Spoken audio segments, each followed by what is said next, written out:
OTAs are underway for the Chicago Bears. And one of the biggest and riskiest things that the Chicago Bears did is not upgrade their running back room. How much will that hurt the Chicago Bears, or could possibly hurt them? We'll talk a little bit about that. And the Bears received a perfect offseason grade from Pro Football Focus. We're going to talk about it all and more right after this. You are now tuned in to Chicago Bears Central, your number one place for all Chicago Bears news and content.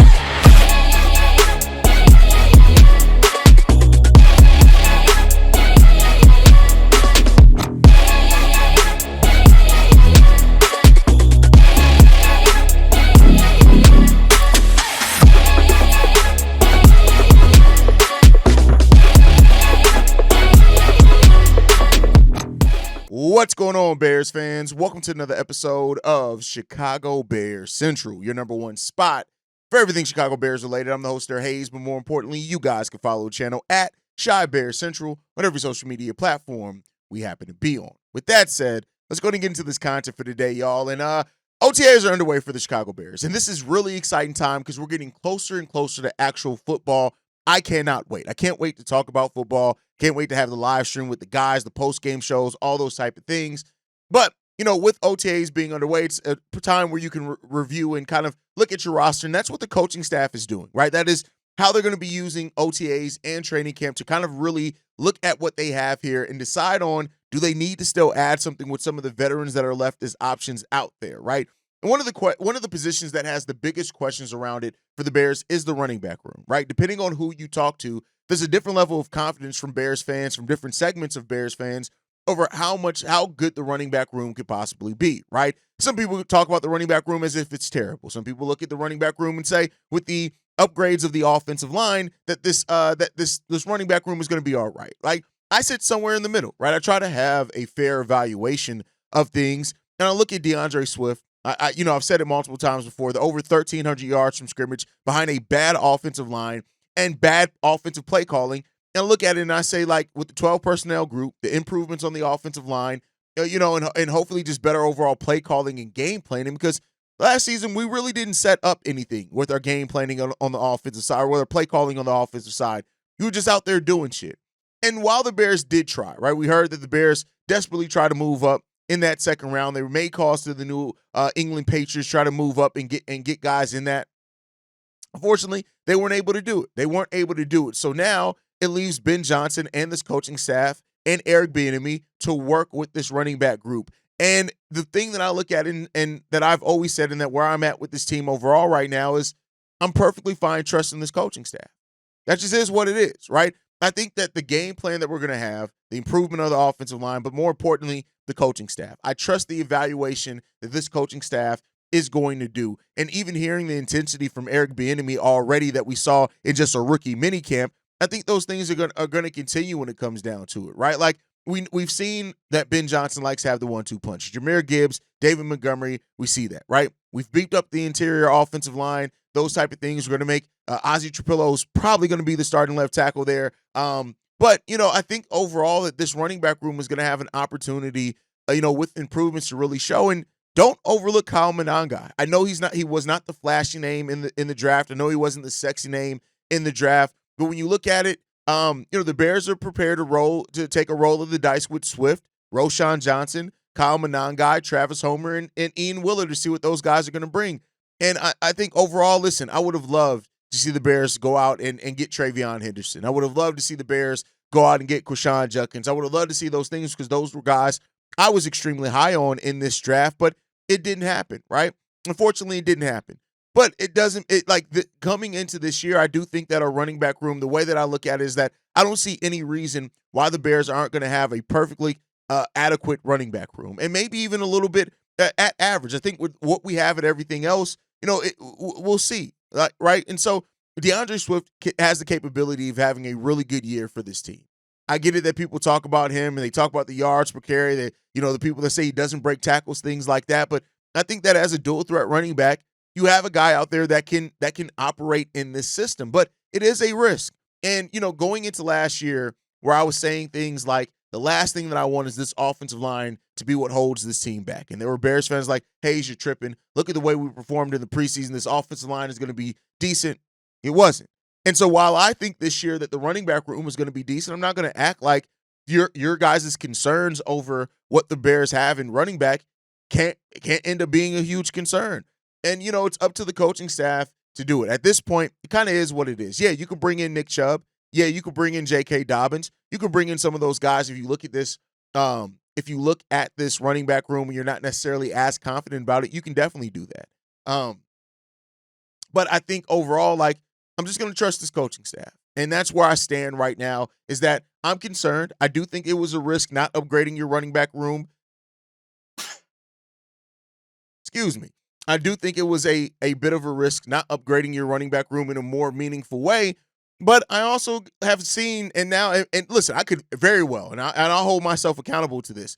In watching the tape of so much tape of Kyle Manangai, maybe I'm starting to drink the Kool-Aid, man. I don't know, but this Kyle Manangai kid, I think is going to be good. Right now, I don't know if he's going to be a starting every down running back for you or anything like that. But I do feel like he's a guy that if anybody's going to surprise, he has the chance to do so with everything that he's able to do. Not necessarily the threat catching passes out the backfield yet, but I do think that he is somebody that the Bears could definitely take a look at, man, personally. And we'll see what happens when it comes down to that overall. But the running back room. Let me know what you guys think. With OTAs going on, those type of things, how confident do you feel in the running back room with the upgrades and things that we've made? Let me know that. But with that said, the Bears are in OTA workouts right now. That's going till tomorrow, the 20th through the 22nd. They'll be back in the building May 27th through the 30th, and then back again June 9th through the 11th. So, we're getting closer and closer. The first mandatory mini camp is June 3rd through the 5th. That's right around the corner as well. So, and then we're looking at training camp starting in late July, early August, and then we're preseason games. We're preseason games at the middle of August. So we're right around the corner of getting actual football, man. I know we got a couple of more months. It's taken a long time to get there, but I can't wait to actually be talking about football because I think that's going to be really exciting. One thing that's exciting as well about this Bears team is that they got a perfect grade from Pro Football Focus. Now, me and Steve have said multiple times, do not take Pro Football Focus as some end-all, be-all, because it's not, right? It's not some end-all, be-all.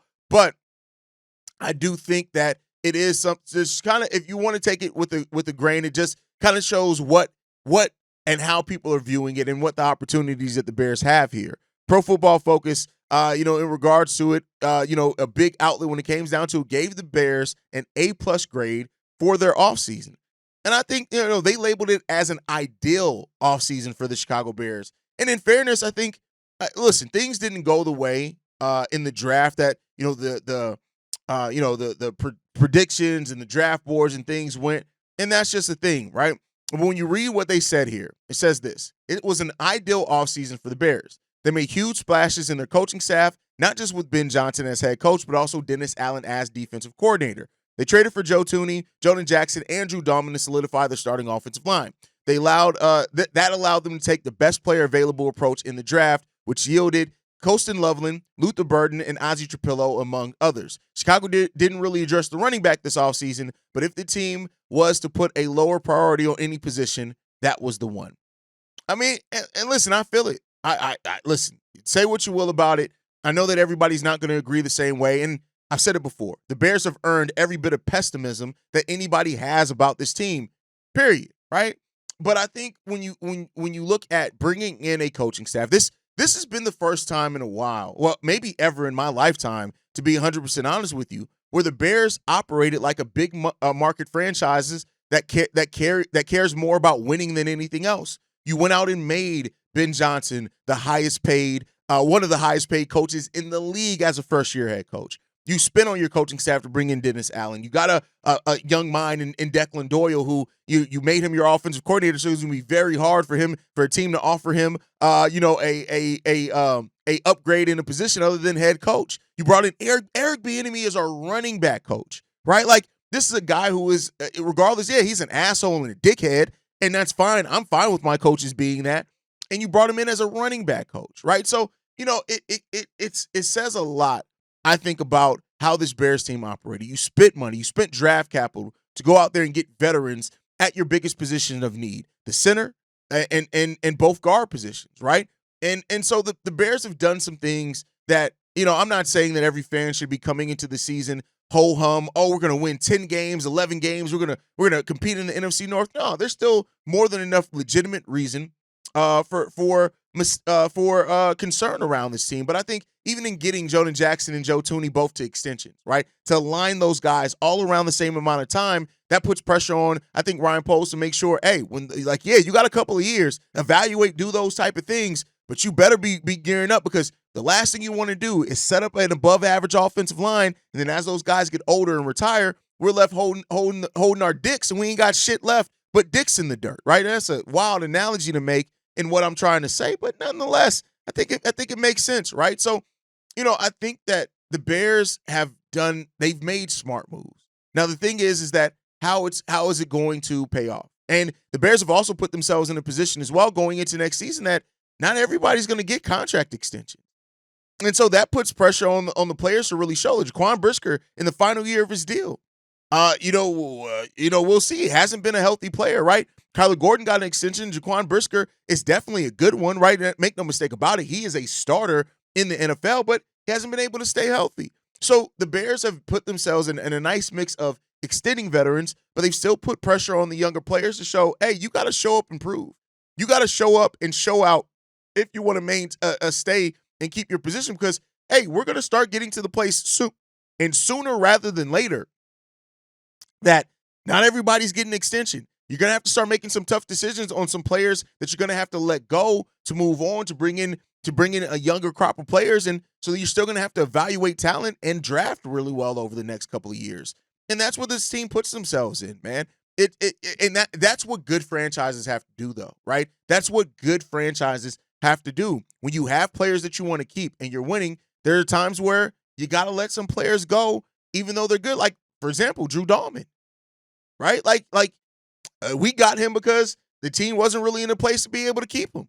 That's almost why Trey Smith was almost out on the open market, because the Kansas City Chiefs have been so good, have extended so many people, have such a high salary cap that they're not able to keep everybody, right? So, and Ryan Poles continues to be very creative in the way that he structured contracts, and that's something that gives a whole lot of hope for the Bears to always kind of find a way to keep the guys that they need to keep.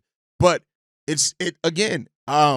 performance. It all comes down to performance, and we have not always been in that place as a franchise. This Bears team is really starting to operate like a team that makes some damn sense. Now, you got to still win, and if you're not winning, all the right moves that make sense on paper don't matter if you're still not winning football games.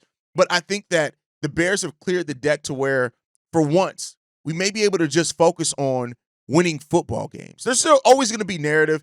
The narrative around Caleb Williams is always going to be there. There's going to be narrative around Ben Johnson as a first-time head coach, especially if the Bears come out the gate struggling or anything like that. There's going to be narrative. There's going to be narrative around Ryan Poles and, even some of you guys doing it in the comment section, right, where it's like anytime somebody says something positive about Ryan Poles, that contingent of Bears fans is going to come up in the comments saying things like, yeah, but 12 wins over 3 years or whatever number it is. Over 3 years, he's not good. It's like, obviously he's not drafting the right players because, like, all those type of things. But, hey, until you're winning football games, every bit of that has a bit of credence, right? And so, but hopefully we are now going to be in a position once the season starts where we can just focus about just on the football field, just getting wins, how this team is developing, who's stepping up, who's shining as the rookies and things like that, and start looking like a team that, for once, cannot be the talk of the NFL because of how dysfunctional we are as a franchise.